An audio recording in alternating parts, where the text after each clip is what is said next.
Good afternoon, everyone. Thank you for coming to our annual, I think it's the 11th annual school-wide Rotary Speech contest. I just want to remind all of you how vulnerable it feels to stand up here in front of your whole school. Mariah is nodding. She is feeling the vulnerability right now. And we, as your English teachers, are so proud of the 12 students who have decided to be bold and brave and daring enough to share their speeches with you today on the sustainability of community service and or the four-way test. Thank you, teachers, for giving up some of your lunchtime, maybe a little bit of period 6, but we are going to just, when one person finishes, they only need like 30 seconds to score. They're very efficient, this Rotarian panel of judges. So let's give our local Rotary judges a round of applause.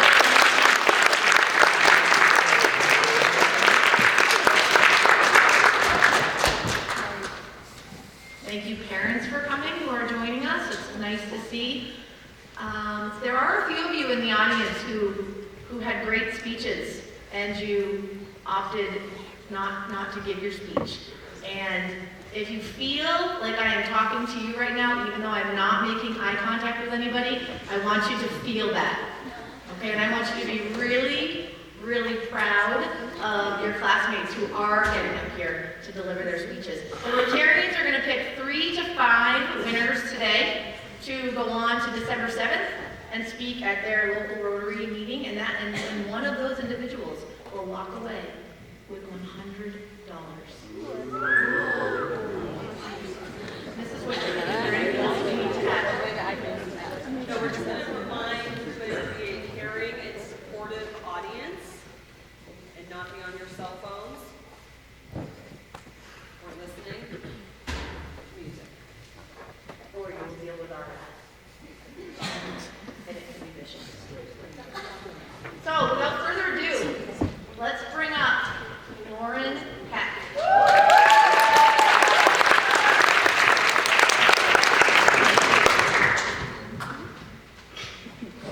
Okay.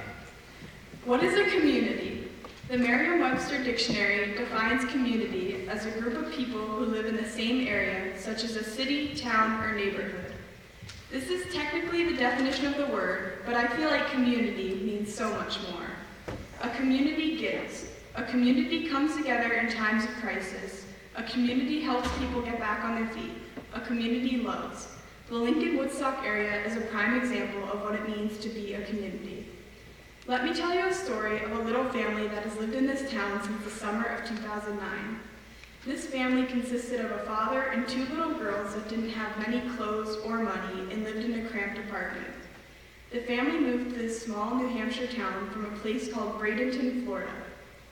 When the family moved here, little did they know how kind and helpful the residents were. The 2 little girls received many donations of clothes and furniture from people they didn't even know yet. This would not have happened where they used to live in Florida.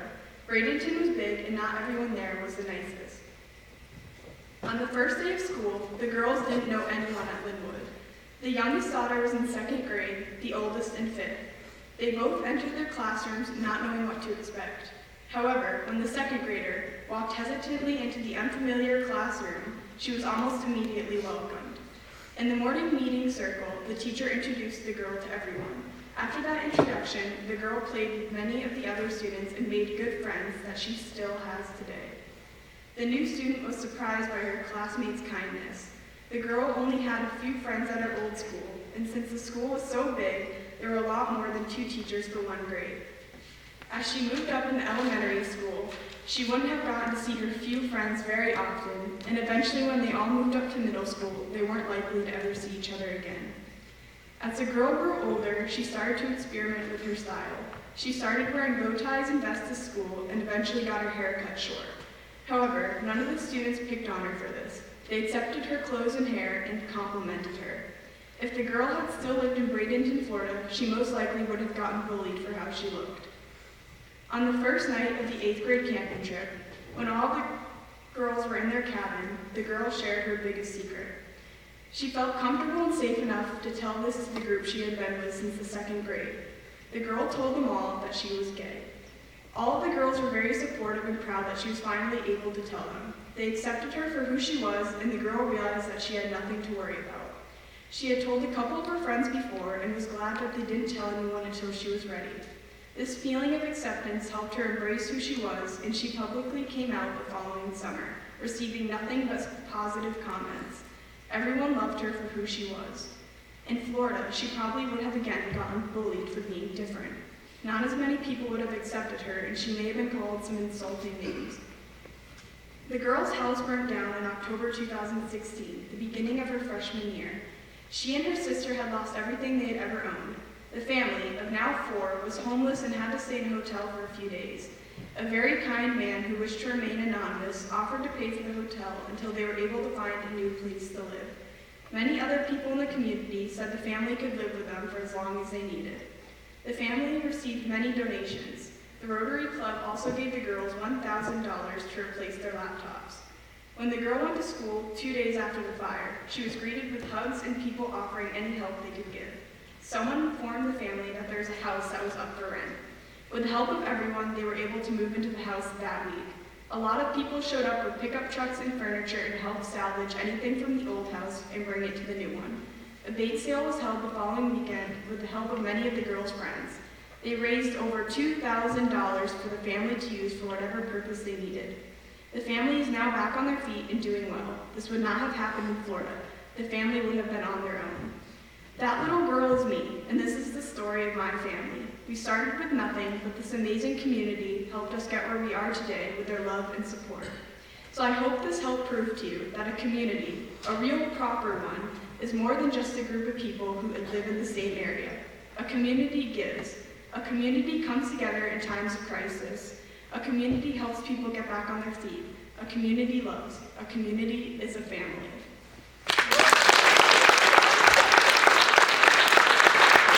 His life and mine changed just 5.5 months ago when my sister gave birth to my little niece. My niece, aka Emily May, was born with trisomy 18. If any of you don't know what that is, it is when you are born with an extra chromosome. But it's not like Down syndrome. Even though it is caused by the same thing, trisomy 18 has more medical complications that are more potentially life-threatening in young ages. Studies have shown that only 50% of the babies who are carried to term will be born alive. When my sister was at the hospital with my mom, I was at school, thinking that everything was fine, but in reality, my sister and mom didn't know what was going on. My sister thought she was going to have a normal delivery, but there were complications in the process, so she had to have a C-section, but that also had more complications too. My sister almost died giving birth to this precious baby. The doctors told my sister that Emily wouldn't make it past a month, so that they should take her home and cherish her before she passes. But not many babies that were born with trisomy 18 have gone to the age of 1. That Emily is 5.5 months and going on strong. Most of the doctors that she goes to call her the miracle baby. A lot of people around this community, and even outside of our community, donated money to help my sister and niece. We made thousands of dollars. We have a strong, tight, and caring community. Even though sometimes being close isn't a good thing, most of the times it is to our community. This is why I really love where I live. People all around our community come to make something great. For one of my community service projects, I will be trying to raise money for a place called David's House. This project is really close to my heart. David's House is where my sister and her fiance went when Emily was still in the hospital. This is a safe place to stay while your child is getting better. It's a place that is close to the hospital where you can walk back and forth to see your child, and they supply everything for you, the food, bedding, and etc. There are other families in our community that have been touched by David's House generosity, while their children have been in Dartmouth. I would like to start the process of my project in the summertime so it doesn't interfere with my schoolwork and so I can focus on this and nothing else. Some of the ideas I have for collecting are having collection boxes in public places and possibly having a bake sale too. In the collection boxes, I would like to collect canned goods, hygiene items, children's books, and toys for the kids' playroom. The bake sale money would go towards the items that I wasn't able to collect or gift cards for them to buy groceries. My life wouldn't be the same without Baby Emily in it. She has inspired me to do a lot more community service, and she has inspired me to live life to the fullest. Seeing her in the hospital made me realize that she isn't the only one that has gone through what she had. So if I'm ever having a bad day and think I have the worst, I realize that I don't. That all these people around the world are going through worse than just one little headache. Even though she's only 5.5 months, she has changed my whole family's life for the better. A lot of people in this world don't have basic human rights. Groups like lesbian, gay, bisexual, transgender, and women have rights that are being taken away from them every day. Many people get mad or say you're lying when you say this, but you're just being truthful. In the LGBT group, many people are continuously made fun of and told that they're kind is wrong, and you can't deny that. In other countries, people can be killed for being gay, bi, etc. Women all around the world are being told that they can't do jobs or that they aren't strong enough just because they are women. The hate to these groups, especially LGBT, is causing many people to be depressed and commit suicide, or at least attempt. When you look at the statistics, the LGBT community has a much higher rate of suicide than heterosexuals. In a study by the organization Speak, 30% of homosexual teens have attempted suicide by 15. Our teacher told us that we could apply the four-way test to a topic we believe in. The four-way test makes us ask important questions about that topic. Is it truthful? Is it fair? Will it build goodwill and friendships? And is it beneficial? The world we live in today is so based off of white, cis, male privilege, but it's only fair for everyone else to be able to live and work together and get married just like the quote-unquote normal people. Luckily, a while back, the U.S. declared gay marriage legal in all 50 states. However, many countries still don't let them. Being bisexual, I've always heard people saying negative things about bisexuality and every other sexuality. I've heard that it is a reason to be promiscuous and that you're automatically a cheater and don't deserve a relationship. Bisexuality is also widely sexualized, and that isn't fair because most people just like people for who they are and not what gender they are. The LGBT community isn't the only thing that has that problem though. Women are constantly being objectified and sexualized, and not to mention being paid less than men. The society that we're in is telling people and children that it is okay to hate other people over small little differences that shouldn't matter. Some important people are showing simply. As you all know, Donald Trump became our president-elect a little while ago, and he tended to say things against many minority groups and women. Although many people did not care, many people did. The LGBT community was worried for their future, especially because of these comments. And no one should be fearing their future because of who they like. Women were worried that the progress they made to not being objectified would fly out the window because Donald Trump was making it seem okay. If we changed how we looked and treated different people and stopped showing young children that that's okay, then there would be less suicide rate and a lot less people having to rely on pills and drugs not to be depressed. The change would benefit everyone, except for maybe the stubborn who don't want to change their views. However, it may be good for them too. People would finally feel more accepted in our society.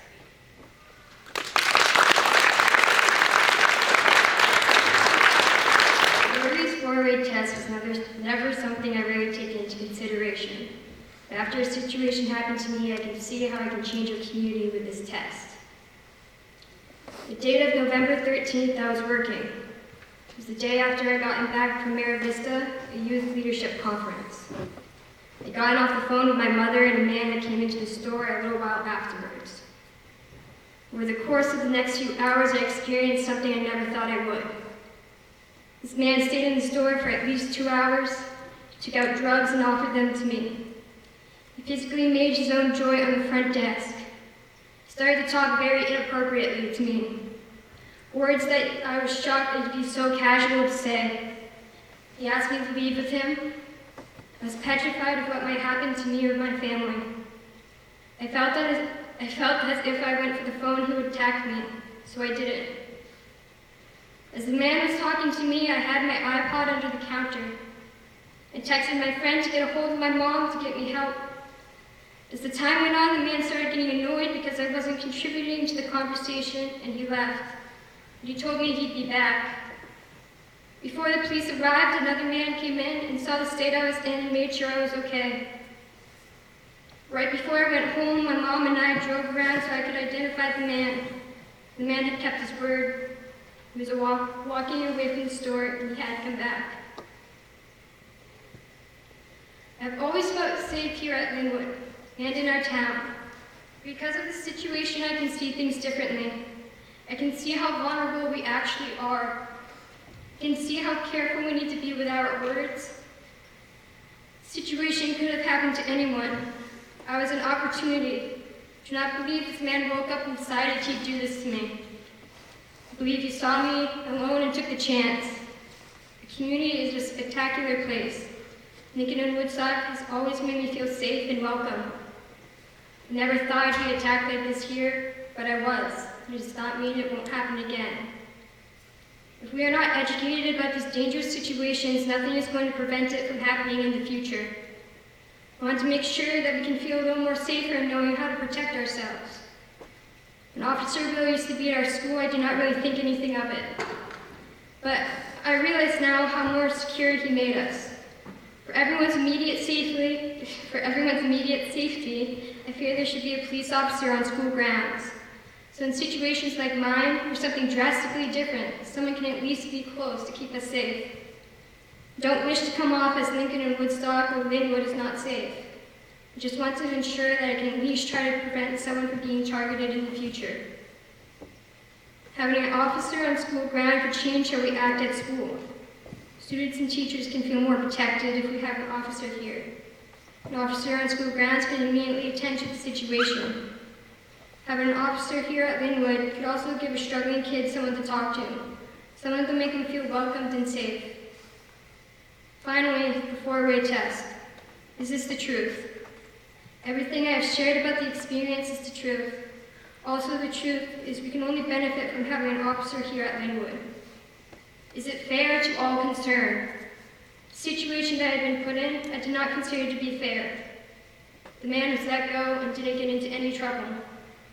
I did not feel safe. I was terrified to even talk about this a week ago. It is why I do not find it fair for anyone to ever feel this way at our school. I want everyone here to feel safe as soon as they walk through the Linwood doors. I wish to strive for a better future for our safety. I want to build goodwill and friendship here at Linwood. Experiencing this was just wrong, but it opened up truths that I didn't see before. Will this be beneficial to all concerned? I for a fact can say having a police officer here will only build trust with one another at Linwood, that we can work together to make sure everyone feels welcomed and at home. I would like to thank my friend who got me help, to my parents who fought for me when I couldn't, to the man who came into the store afterwards to see if I was okay. Lastly, to the police officers who came to my rescue. I never thanked you, and even though I couldn't see past the moment, you still tried to keep me safe and guide me in the right direction. Hopefully together we can make our own town and school a safer place. Thank you.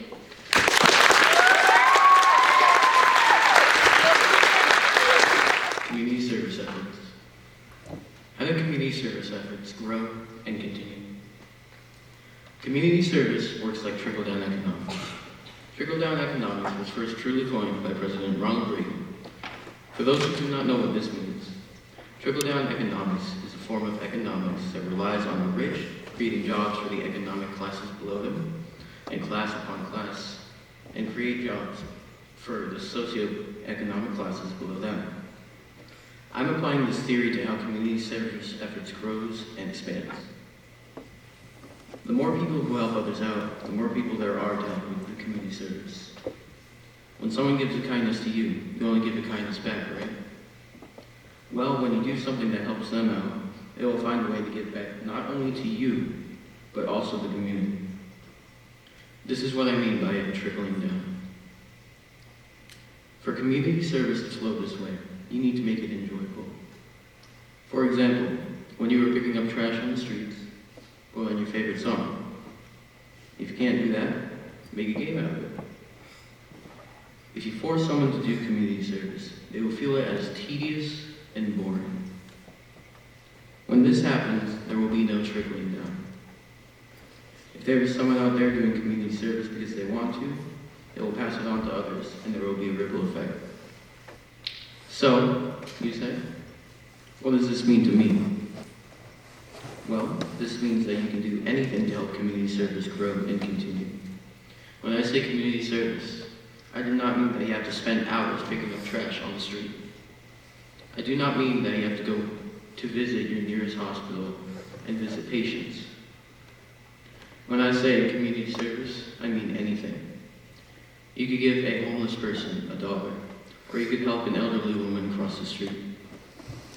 Anything that you can do to help the community will help community service expand. And as you continue to do more things that are helpful to the community, you get more people to follow you in community service. However, I can relate with just about every high schooler in the world. I currently have 0 clocked community service hours. So you ask, why should I even listen to you? And I say, you don't have to.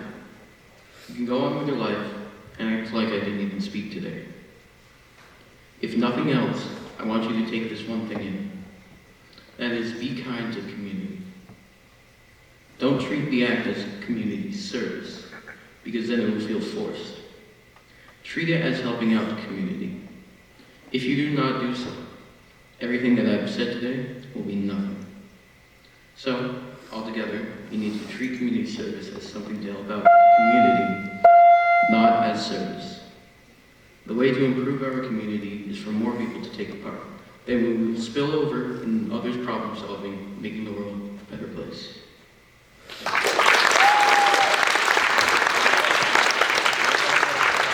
They don't ever wonder why we do community service. Some say it's the right thing to do. Others may actually have a tangible reason for it, and say they do it to give back to the community that has helped them prosper.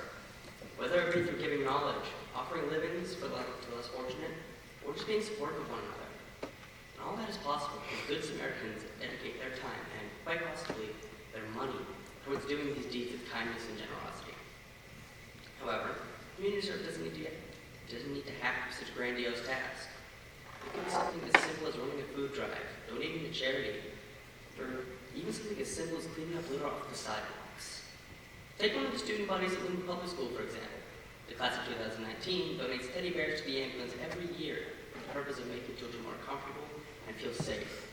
Since being rushed to an ambulance and then to a hospital can be pretty scary, especially to a kid. It just goes to show how even the smallest deed can affect the community in a large way. It's the little things.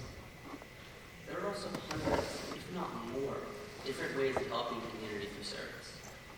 People can volunteer to become part of the fire department. People can sell goods or hold a yard sale and have all the earnings go to charity, or just donate what they already have. And to think, that's just a couple of common examples. But one problem with community service is that not a lot of people have the motivation to give back. There are just some people who choose not to help out. That's just something we have to accept. No one speech will change their hearts forever. These things take time, but they still have to take the first step. Once they expose themselves to the idea of community service more and more, they'll become accustomed to doing so, to the point that it becomes second nature. And people should get their friends to go give back. Drag them by the ankles if need be. Just get more people out there. Eventually, those who possess the virtues of kindness and generosity will take it upon themselves to make community service happen all on their own. They just need the proper guidance and a little help from like-minded friends. But the question remains, why do we do community service? Well, we do it because why not? There's no harm in it. Only prosperity and unity as a community, as a country, and as a species. There's nothing stopping you, the people, from getting out there and giving back. So just do it.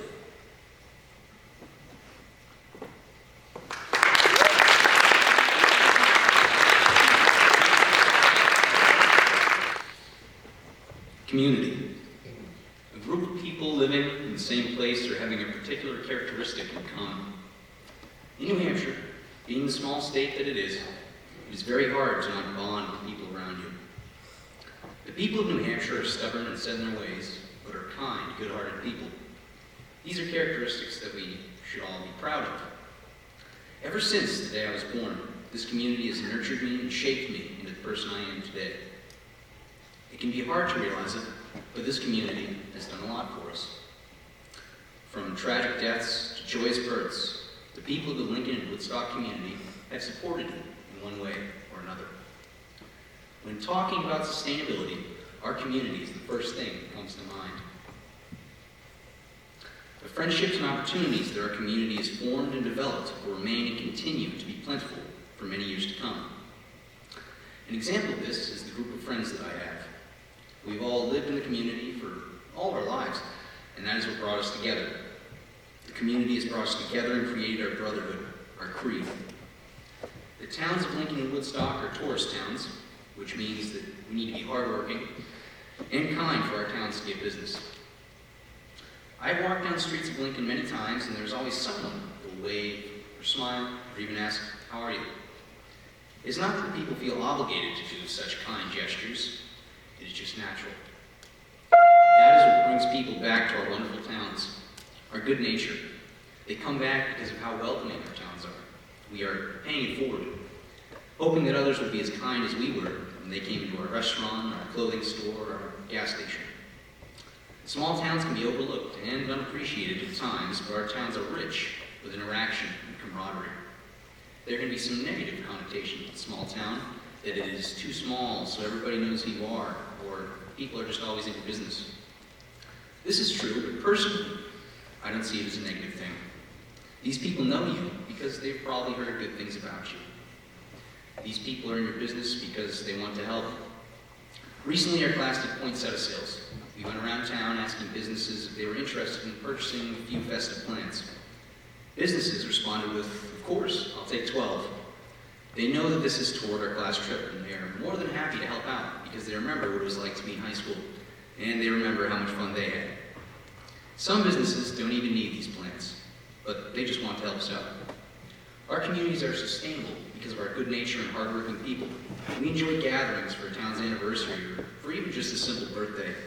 And it may not seem like it, but we are making our town more sustainable because of the friendships we are creating, the memories that we are making."